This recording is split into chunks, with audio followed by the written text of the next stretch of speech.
Hey guys, Dave and Len here. Welcome to the Centurion's Review. Today we are reviewing Naval Battles from Phalanx Games. This is from Dan Verson.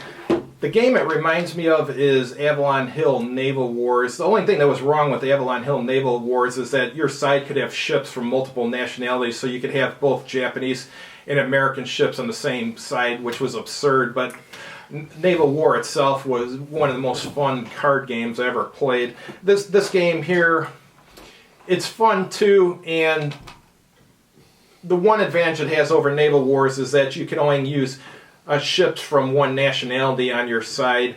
Other than that, it's fun, but not as fun as Naval War. And the cards use a lot of like symbolism, and it doesn't explain on the card what any of these symbols mean, and there's also no card that explains what it means, so the only way you can see what the symbol means is to use the rule book. So the rule book's being passed around the table because everyone's like, well, what does this mean? And so they got to go look it up in the rule book. And another thing is like the defensive cards, they look pretty similar to each other and they have no text on them, but they all do have names, and the names is written in the rule book. Why they didn't write the name of the card on the card, I'll never know. But what'd you think of the game, Len? Well, it's a simple, fun game that has lots of laughs.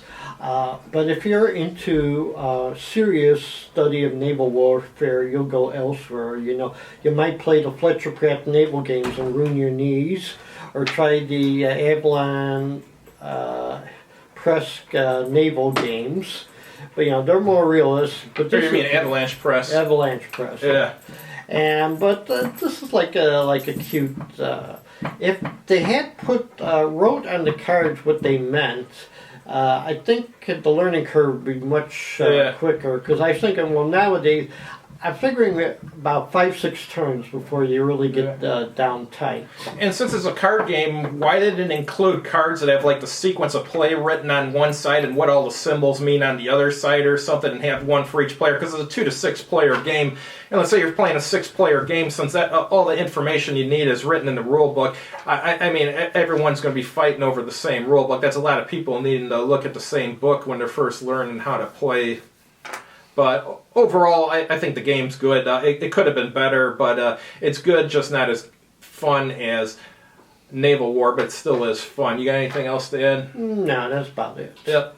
All right, see you guys next week.